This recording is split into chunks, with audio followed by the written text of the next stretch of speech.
Richard, South Shields is next. Hi, Richard. Hello, Alan. Hello there. I feel sorry for the guy who's just been on there, like. Yeah. It's a bit one of those things, isn't it? It's like all of these nasty people are out there. Do you know what I mean? And you just cannot get away from them, basically, sometimes. Right. Do you know what I mean? Mm-hmm. Whereas, like, it's all based on depression, and everybody's got these bad mental attitudes and depression and stuff. Everybody has, have they? Well, in the year 2006, right? It is now. Is right? it? Okay. Well, it's the 3rd of May 2006, right? Okay. And it's like 16 minutes past 12, right? And so it's like 8 a.m. Right. And your point is, Richard? And basically, we've got all of these things, right? That all of these depressions and that, right, can be rectified, and everybody can be made happy. How? Well, it just comes from the inner being, doesn't it? Do you know what I mean? So, so somebody comes to your doctor's surgery and says, I'm really depressed, I've had horrible things have happened in my life, and you say, well, you'll be all right because your inner being will sort it out. How do you achieve it? Well, life's too short for to think about all this miserable stuff. Yeah, but if your child dies, if your partner runs off, if you lose your house, if there's a horrendous accident, you can't just say that. That's ridiculous. Well, if you look at pain and logic, right, there's loads of pain, and there's a lot more people that are worse off than just something like nasty things happening, like your shoe falls off or you rip your clothes or something. Do you know what I mean? Uh-huh. And you start to feel really depressed, and you start to feel low, to the point in which you want to do some like harm to yourself by kill yourself or something. Well, because you ripped your trousers. Well, do you think that's really the things that lead people to depression? Because it isn't, you know. Well, help's out there for everybody that no matter what problem they've got. Do you know what I mean? Can't argue with that. You can get that help. Do you know what I mean? Right. Whereas, like, if you don't think about it, and you get some spiritual guidance, right, instead of just sitting thinking and miserable all the time. From who? Where'd you get this guidance from, then? Well, instead of just sitting, moping around or whatever, right, feeling like depressed, just get your head down, go to sleep, wake up the next day, and everything's all changed. Do you know what I mean? What I do... People have suffered from depression for like 10, 15, 20 years. Because it is a condition that isn't as easily sorted as you're describing. Well, what you're describing is somebody that might feel a bit miserable one day, then the next day they're fine. That's not depression. Well, the thing about depression is you've got stuff like lack of stuff that you haven't got, like money or whatever. But I still think about all the people that haven't got anything like to eat or to drink. You think that... Hang on, but I'm a lot better off than them people, so what am I miserable for? Do you know what I mean? Yeah, but that's not... Again, that's still not depression, what you described. Well... What is depression to you? Because your description of depression is somebody that's feeling miserable. Well... And everybody feels miserable, and most of us get over it. The highest point of depression is when you want to top yourself because you've got nothing to live for. Do you know what I mean? And everybody's got something to live for. Do you know what I mean? You've got like mothers, fathers, you could lose your parents, but you can't change history. Do you know what I mean? So like if... why do you have to ask after every sentence, do you know what I mean? Oh. Because you've said that about 18 times this conversation already. Sometimes you don't know what I mean.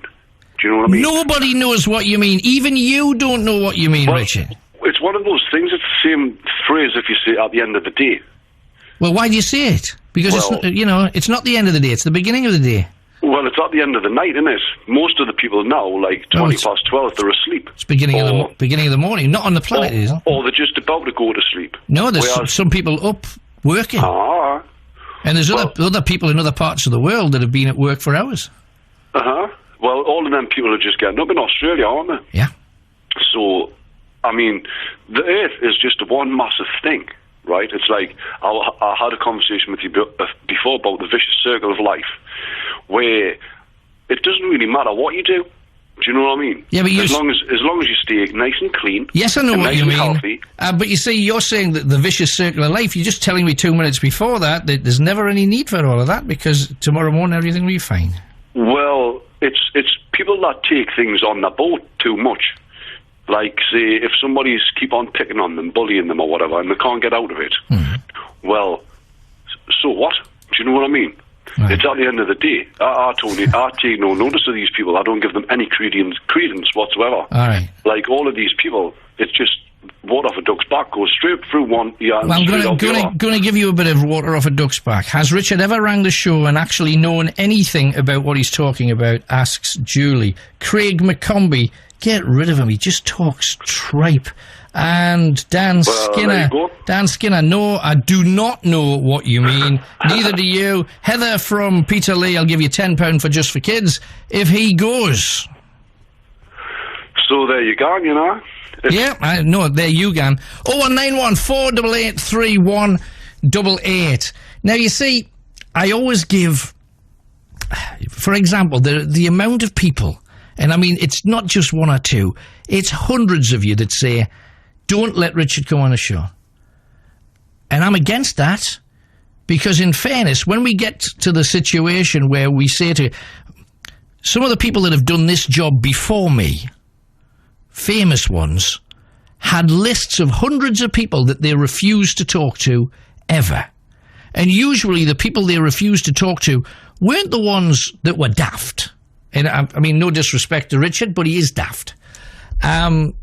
A point would be a beautiful thing for sometimes just to reach out for. The callers that my predecessors wouldn't talk to were the ones that had got the better of him, or the ones that were cleverer than he is, or knew about things that he or they didn't know about. My view on that is, if you know something more than me, and I would imagine millions of you probably do, come on and talk about it, then I'll learn. That's what it's about. I want to find out what you want to talk about and what you've experienced and what you know, so that I can learn from you. And I've learned an awful lot over the years. But the whole idea of just coming on and talking tripe without any point, and more often than not you think, oh, but has he thought this out? Truthfully, he obviously hasn't. Now, if I was going to go on and talk about some of the issues that Richard's raised, I would read up about it so that I knew what I was talking about. I wouldn't just put, do you know what I mean, on the end of every sentence in the hope that you can bluff somebody that you know what you're talking about. Because essentially he doesn't. And if Richard, because Jeff, let's face it, Jeff has his moments in Benwell. I love Jeff. I think Jeff's great. He's crackers, but he's great. But he's crackers in a nice way, in a funny way. And I've got no problem with that at all. We're all crackers in certain ways. And crackers is, I think that's very British. It's very British to be crackers. Crackers in an eccentric sort of way. Absolutely in favour. But Tosh just gets wearing. Do you know what I mean? 0191 488 3188. I actually put together a jingle with certain people in mind. I'll play that, then we'll take our break. Britain's most listened to, Alan Robson's Night Owls. By the way, you know, when you're telling these little stories, here's a good idea. Have a point.